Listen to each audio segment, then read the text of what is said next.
ये जो आप देख रहे हैं ये संगम तट की मौनी अमावस्या के दिन की तस्वीरें हैं, जिस दिन भगदड़ की घटना हुई, जिससे मन बड़ा व्यथित है, दुखी है। शब्दों में मैं बांध कर आपको नहीं बता सकती।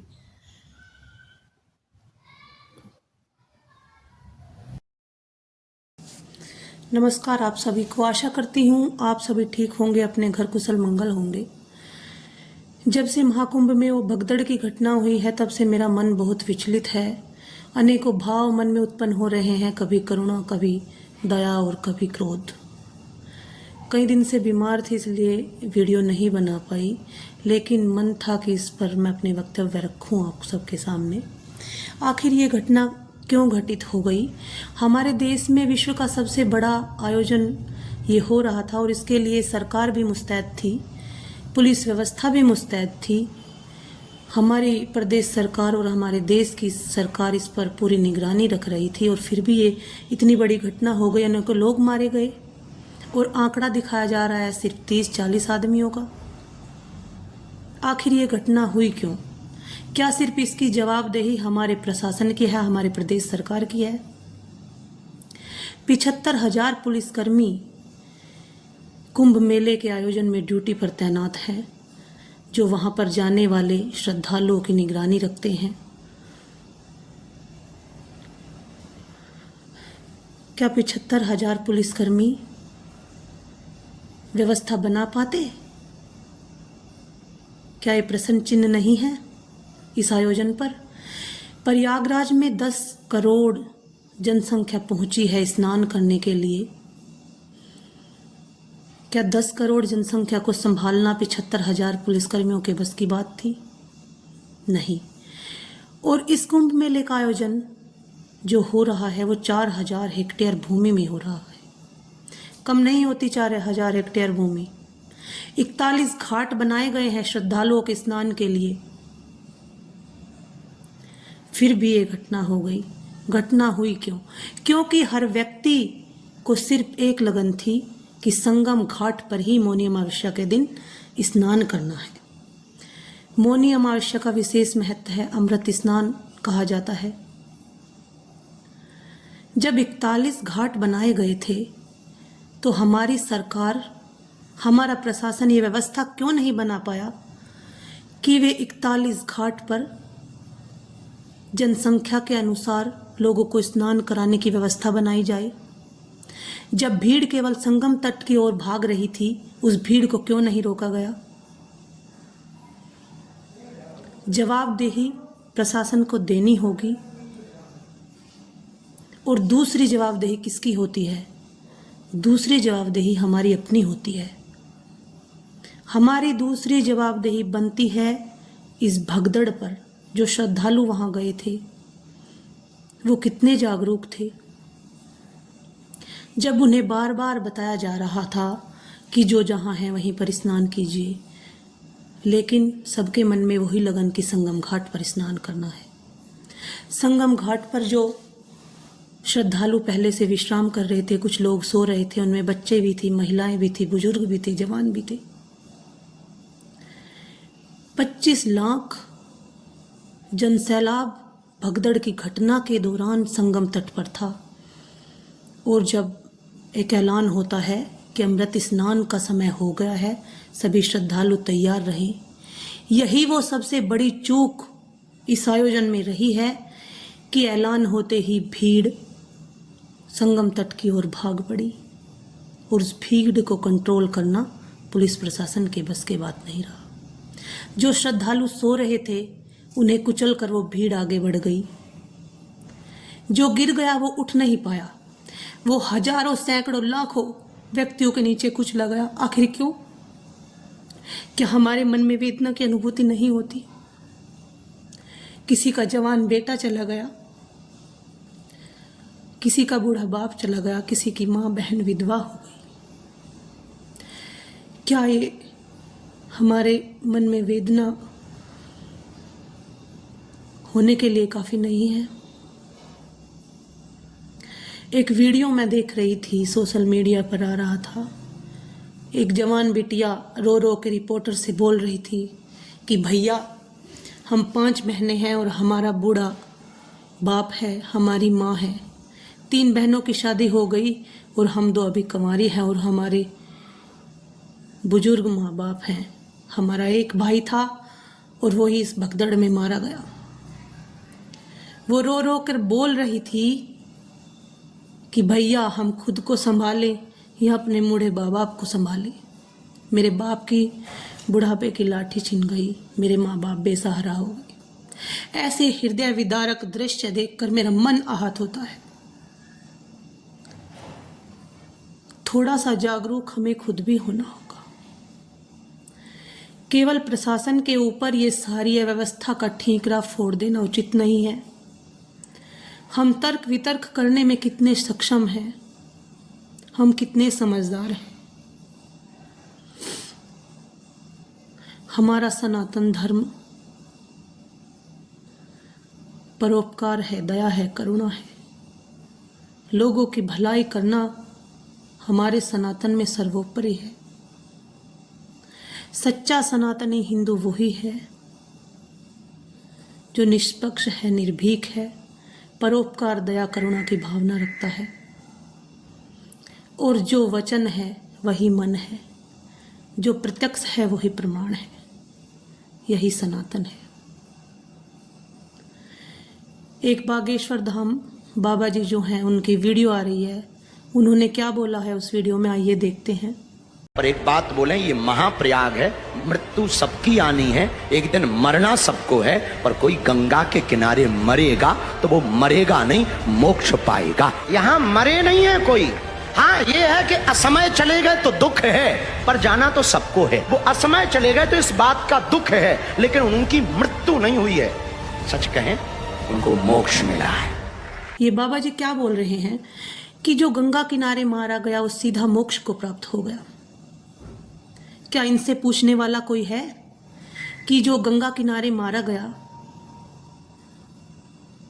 किसी की माँ गई, किसी की बहन, किसी के कमाने वाला भाई और किसी का बाप, उनके घर उजड़ गए, क्या ये बागेश्वर धाम सरकार उन परिवारों को गोद लेगा? क्या उनका भरण पोषण करने में सक्षम है? नहीं है। ऐसे ऐसे वक्तव्य दे करके ये कथावाचक अपना बिजनेस चला रहे हैं और हम जैसे भोले भाले लोग इनकी बातों में आकर के इनके पीछे भेड़ चाल चले जा रहे हैं। और इनमें किसका विशेष स्थान है? हमारे घर की महिलाओं का, जो काम निपटा करके बैठ जाती हैं कथा सुनने। ये जो भी बता रहे हैं वही अटल सत्य है और इस पर ही फिर ये हमारे घर की महिलाएं, हमारी माताएं बहनें चलेंगी।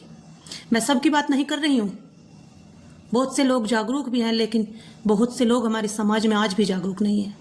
वो ये तर्क ही नहीं कर पाते कि ये जो कथावाचक बोल रहे हैं सही है, गलत है। बस जो बोल दिया वही पत्थर की लकीर है, वही सत्य है, वही सनातन है। करोड़ों में इनके भक्त हैं जो ये कथावाचक हैं। हमारे समाज को सबसे ज्यादा पथ भ्रमित करने में वर्तमान समय में जो हाथ है वो सिर्फ इन कथावाचकों का है। सबकी मैं बात नहीं कर रही हूँ। परमानंद महाराज जी एक एक वक्तव्य सही बोलते हैं, लेकिन जो है प्रदीप मिश्रा बड़े कथावाचक हैं। बागेश्वर धाम सरकार, अनिरुद्ध आचार्य, सारी बात इनकी गलत भी नहीं कहती मैं, लेकिन इनकी 80% बातें गलत हैं। इनके पीछे चलना छोड़ दीजिए, अपने दिमाग को जागरूक करिए, अपने बच्चों को अच्छी शिक्षा दीजिए। अपने परिवार की नींव जो है ना, वो कहाँ से शुरुआत होती है उसकी? हमारी जागरूकता से, हमारे शैक्षणिक स्तर से, हमारे संस्कारों से। इनके पीछे भागने की बजाय अपनी शिक्षा पर, अपनी जागरूकता पर ध्यान दीजिए। हर व्यक्ति का सबसे पहला कर्तव्य क्या होता है? सबसे पहला कर्तव्य होता है हम अपने समाज को सुधारने में, अपने परिवार को सुधारने में, अपने देश की तरक्की में कितना योगदान दे रहे हैं। कभी इस पर विचार किया है आप लोगों ने? और इसकी शुरुआत हमें कहाँ से करनी है? इसकी शुरुआत हमें अपने परिवार से करनी है। अगर हमारे देश का प्रत्येक नागरिक, प्रत्येक पुरुष, प्रत्येक महिला इस बात को समझे कि अंधभक्ति की ओर न जाकर के पहले अपने शिक्षा पर, अपने स्वास्थ्य पर, इन मुद्दों पर ध्यान दिया जाए। भगवान कभी आडंबरों के भूखे नहीं होते। हमें अपनी संस्कृति का, अपनी सभ्यता का, अपने सनातन का पालन करना चाहिए। हमें मंदिर भी जाना चाहिए, हमें आराधना भी करनी चाहिए, लेकिन जागरूक होके, तर्कवादी बन के, अंधभक्त बन के नहीं। इस भगदड़ की घटना में बागेश्वर धाम सरकार का बहुत बड़ा रोल रहा है, क्योंकि इन्होंने अपनी हर वीडियो में चीख चीख कर कहा है कि जो महाकुंभ में स्नान करने नहीं आएगा वो सच्चा सनातनी है ही नहीं, और वहां पर करोड़ों की भीड़ इकट्ठा कर दी। क्या जहां से गंगा निकलती है और जहां बंगाल की खाड़ी में जाकर गिरती है वो एक ही गंगा नहीं है? स्नान आप कहीं भी कर लीजिए, होगा तो गंगा माँ में ही। स्नान करने तो आप गंगा माँ में ही जाएंगे, लेकिन नहीं, स्नान तो केवल संगम तट पर ही होना था। संगम तट पर स्नान करने के लिए नागा साधुओं के लिए व्यवस्था बनी होती है। भीड़ का जनसैलाब जब इतना बढ़ गया तो नागा साधुओं को वापस जाना पड़ा अपने शिविरों में। क्या ये प्रशासन का फेलियर नहीं है? क्या ये हमारे समाज के, हमारे श्रद्धालुओं की गलती नहीं है कि सारे जाकर के भीड़ वहीं पर इकट्ठा हो गई? क्या प्रत्येक व्यक्ति अगर इतना जागरूक होता कि जब बार बार ऐलान किए जा रहे हैं कि जो श्रद्धालु जहां है वही स्नान करे, और अगर वे इस बात को सुन करके वहीं पर टिके रहते और वहीं पर स्नान करते, क्या इतनी बड़ी घटना होती? नहीं होती। आज भी समय है, हम जागरूक बने, हम तर्कवादी बने। क्या सही है, क्या गलत है, इसकी पहचान करें। एक साध्वी का एक बयान आया था, शायद आप लोगों ने भी वीडियो देखी होगी। वो बोल रही थी अगर बैंगन की सब्जी कोई व्यक्ति अपनी मृत्यु से 1 महीना पहले खा ले तो वो सीधा नर्क में जाता है। अगर कोई पूछने वाला हो, अगर हमारा ये दिमाग तर्क करने में समर्थ हो, क्या हमें उस साध्वी से प्रश्न नहीं करना चाहिए कि किस तर्क के आधार पर तुम ये बोल रही हो कि ये सब्जी खाने से बैंगन की तुम सीधे नर्क में जाओगे, अगर आपकी मृत्यु 1 महीने के भीतर हो जाती है? नहीं। कुछ लोग इसी बात को मान करके कि साध्वी ने जो कहा यही सत्य है, अपने दिमाग पर लोक लगा देते हैं, इससे आगे सोच नहीं पाते। और ये हमारे देश की, हमारे समाज की सबसे बड़ी हार है कि हम जो ये कथावाचक बोल देते हैं इसको ही पत्थर की लकीर मानते हैं। क्या भगवान शिव ने कभी कहा है कि मैं आडंबरों का भूखा हूं, कि आप आडंबर करो तभी मैं आपकी आराधना सुनूंगा? नहीं, भगवान शिव और सनातन सिर्फ भावनाओं का भूखा है। हमारी भावनाएं अगर सत्य है वही सनातन है। क्या हमारे शरीर पर कहीं पाप लिपटे हुए हैं कि उन्हें गंगा माई में जाकर के केवल संगम तट पर ही धोया जाएगा? वो 41 घाट जो बने हुए हैं वहां स्नान नहीं कर सकते थे वो श्रद्धालु? पाप पुण्य सब हमारे दिल के और हमारे दिमाग के भीतर है। ना वो पुण्य गंगा घाट में जाकर हमारे जीवन में सम्मिलित होंगे और ना वो पाप धुलेंगे अगर जाने अनजाने हमसे कोई पाप हो गया है। मुझे नहीं लगता मैं और आप, हमारे देश, हमारे समाज का कोई भी व्यक्ति ऐसा होगा जिससे जाने ना अनजाने कभी कोई पाप हुआ हो। लेकिन मैं फिर आपसे कहती हूं, पाप पुण्य कहीं जाने से ना मिलता है और ना धुलता है। हम अपने विचारों को शुद्ध रखें, परोपकारी बने, सत्य मार्ग पर चलें, दूसरों से ईर्ष्या न करें, दूसरों की उन्नति से ना जलें। अपने समाज को, अपने राष्ट्र को अपने परिवार की तरह माने, वो हमारा सबसे बड़ा पुण्य है, वो हमारा सबसे बड़ा नैतिक दायित्व है। और जिस दिन हर व्यक्ति इस बात को समझेगा, इतना जागरूक होगा, न हमारे समाज में ऐसी घटनाएं होंगी और न लोगों के मन में ये विचार होगा कि सिर्फ मौनी अमावस्या के दिन वहीं संगम तट पर नहाने से हमारे सारे पाप धुल जाएंगे।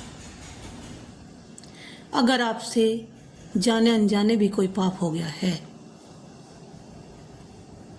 तो ईश्वर से प्रार्थना कीजिए, हे ईश्वर, मैं किसी का बुरा ना करूं, मैं किसी का बुरा ना चाहूं, मैं सबके लिए परोपकार की भावना रखूं, ऐसा मुझे बनाना। मेरा व्यक्तित्व ऐसा हो कि मैं हर किसी को देखकर खुश रहूं, हर किसी के लिए परोपकार की भावना रखूं, वो हिंदू हो, मुस्लिम हो, सिख हो या ईसाई हो। हमेशा जाति धर्म में बैठते गए हैं लोग, और इसका फायदा कौन उठाता है? ये राजनीतिक दल जो सरकार बनाए बैठे होते हैं। हमें आपको जागरूक होने की आवश्यकता है, तर्कवादी बनने की आवश्यकता है, अपने बच्चों को अच्छी शिक्षा देने की आवश्यकता है। सबसे पहले हम अपने परिवार को जागरूक करें, शिक्षित करें। आज के समय की सबसे बड़ी मांग है। मुझे आज भी अपने बचपन की वो बात याद है। मेरे दादाजी खाना खाने से पहले सुबह और शाम हाथ जोड़ करके 2 मिनट भगवान का नाम लेते थे। एक दिन मैंने उनसे पूछा, बाबा जी आप क्या मांगते हो भगवान से, जब मैं बहुत छोटी थी। मेरे बाबा जी ने मुझे एक बात बताई थी उस दिन, और आज तक मेरे मस्तिष्क पर वो बात छपी हुई है, और शायद जब तक मेरे जीवन की आखिरी सांस होगी मैं उसी का अमल करूंगी, मैं उसी पर चलूंगी। वो दिमाग में मेरे ऐसे बैठ गई थी बात। मेरे बाबा जी ने मुझे जवाब दिया कि बेटा, जब हम हाथ जोड़कर शांत मन से भगवान को याद करते हैं ना, तो हमारा सबसे पहला जो भगवान को समर्पित वाक्य होता है वो ये होता है कि हे ईश्वर, इस सृष्टि का भला कर, सभी लोगों का भला कर, उसी में मेरा भी भला है। कभी किसी से ईर्ष्या ना करो, कभी किसी से जलो मत, कभी किसी से उन्नति को देखकर दुखी मत हो। यही सबसे बड़ी पूजा है, यही सबसे बड़ी आराधना है। और मेरे बाबा जी की वही बात आज तक मेरे मस्तिष्क पर पत्थर की लकीर की तरह है और हमेशा रहेगी जब तक मेरे जीवन की आखिरी सांस रहेगी। मेरी माँ एक पढ़ी लिखी महिला है। कभी हमें 3 बहन भाई हैं, हम आज तक रूढ़िवादिता के चक्कर में मेरी माँ ने कभी नहीं पढ़ने दिया। यही होता है पीढ़ी दर पीढ़ी का सुधार जो हमारे परिवार से चलता है। मेरी माँ धार्मिक है लेकिन रूढ़िवादी नहीं है। धार्मिक होने में और रूढ़िवादी होने में जमीन आसमान का अंतर है। हम मंदिर जाएंगे, बड़े बड़े मंदिरों की बात कर रही हूँ। तिरुपति बालाजी मंदिर तमिलनाडु में, कामाख्या मंदिर गुवाहाटी में मैं भी गई हूँ। वहाँ पे मैंने देखा, कामाख्या मंदिर के दर्शन करने मैं भी गई थी। 5 घंटे लाइन में लगे रहे हम, तब जा कर के दर्शन करने का नंबर आया था। वहाँ मैंने कैसी व्यवस्था देखी, मेरा मन विचलित हो गया। 500 रुपये रिश्वत के दे करके वहाँ पर वीआईपी लाइन अलग लगाई जा रही थी। जो 500 रुपये दे देता था वो दर्शन पहले कर लेता था। क्या जो गरीब लोग दर्शन करने जाते हैं उनके पास पैसा नहीं है, वो 500 रुपये आपको रिश्वत में नहीं दे सकते, तो वहाँ घंटों लाइन में लगे खड़े रहेंगे? क्या यही होती है आस्था? क्या यही हमारा सनातन है? गरीब अमीर अगर माँ के दर पर जाता है, भगवान के दर पर जाता है, तो सभी के लिए समान व्यवस्थाएं होनी चाहिए, चाहे वो करोड़पति हो, चाहे वो एक गरीब घर का इंसान हो।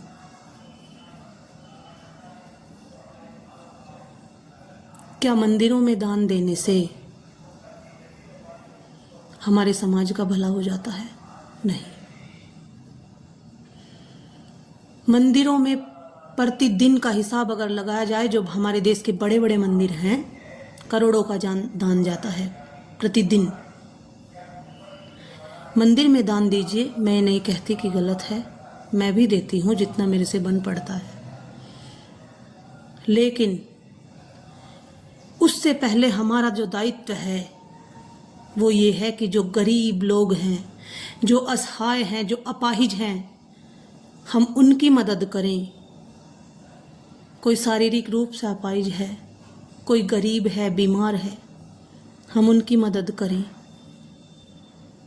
वो सबसे बड़ा पुण्य है। 1000 दुआएं आपको वो देगा।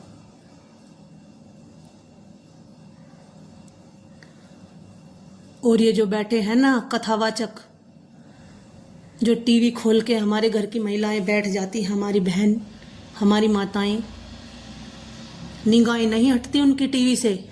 जो कुछ कथावाचक बोल रहा है बस पत्थर की लकीर है, उसी को सुने जाइए आप लोग। आज ये बता दिया फला फला चीज लेकर आप आराधना करने जाइए, आपकी ये मन्नत पूरी हो जाएगी। ठीक है भाई, चल दिए हम तो भेड़ चाल।